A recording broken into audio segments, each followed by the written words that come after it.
Question number 4 देखिए, कह रहा है दो क्रमागत धनात्मक पूर्णांक ज्ञात कीजिए जिनके वर्गों का योग 365 हो, है ना। दो क्रमागत धनात्मक पूर्णांक दिया है, तो सबसे पहले लिखेंगे कि माना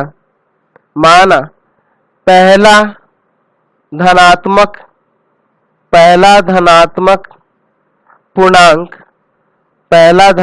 पूर्णांक बराबर में x, और दूसरा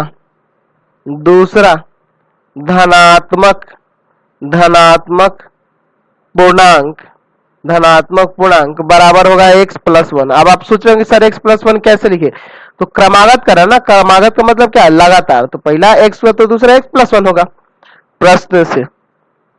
प्रश्न से क्या कह रहा है कि जिनके वर्गों का योग 365 है, यानी कि इनके वर्गों का योग, यानी कि x का वर्ग है ना, और फिर x प्लस 1 का वर्ग, इन दोनों के वर्गों का योग, यानी प्लस दे देंगे बीच में, बराबर में 365। समझ में आया ना, इनके वर्गों का योग 365 है।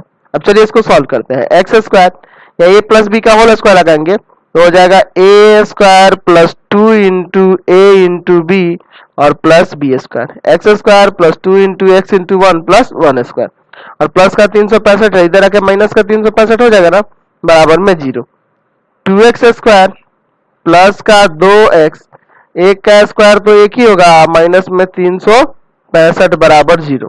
2x स्क्वायर प्लस में 2x और माइनस में 364 बराबर में 0। यहां से 2 कॉमन कर लिया जाए क्या, तो एक्स स्क्वायर प्लस में x माइनस कितना बार में कटेगा, 182 बराबर में 0। 2 उधर भाग में ले जाके चल देते हैं, 0 हो जाएगा। तो x square plus x minus 182 बराबर में 0। तो इसका भी गुणनखंड करना है। अभी पिछले क्वेश्चन में 182 का किए थे 14 और 13, याद है। तो एक्स स्क्वायर प्लस का 14x माइनस का 13x, ये प्लस और माइनस मिलेंगे ताकि ये घटेगा तो x आ जाए, और गुणा होने पे माइनस 182 एक्स स्क्वायर के बराबर में आ जाए।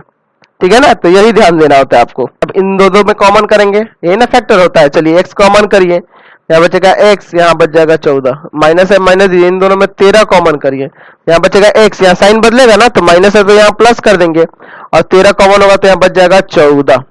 ठीक है, चलिए, यानी कि दोनों में x प्लस 14 कॉमन दिख रहा है, तो x प्लस 14 कॉमन कर दीजिए। ठीक है, बचेगा x माइनस 13, समझ गया ना, यहाँ x बच जाएगा, यहाँ 13 बच जाएगा, तो x माइनस 13 बच गया। अब चलिए यहाँ से अलग अलग कर लीजिए, x प्लस 14 बराबर 0 और x माइनस 13 बराबर 0। यहाँ से x बराबर आ गया माइनस का 14 और यहाँ से x बराबर आ गया आपका 13। तो क्वेश्चन में दिया था धनात्मक, ठीक है, आपको पता है कि संख्याएं धनात्मक है, संख्या कैसी है, धनात्मक पूर्णांक है ना, धनात्मक पूर्णांक है, यानी कि ये नहीं हो सकता है, यानी कि x बराबर हो गया 13। ये माइनस वाले को रिजेक्ट कर देना है, क्योंकि धनात्मक पूर्णांक के बारे में कह रहे हैं, माइनस वाले के बारे में हम लोग बात नहीं कर रहे हैं। तो पहली धनात्मक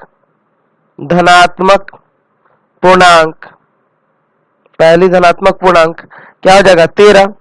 फिर दूसरा धनात्मक पूर्णांक आपका x प्लस 1 था ना, तो x की जगह 13 रख देंगे, तो 13 और प्लस 1 तो कितना हो जाएगा 14। तो एक 13 और एक 14। चलिए अगला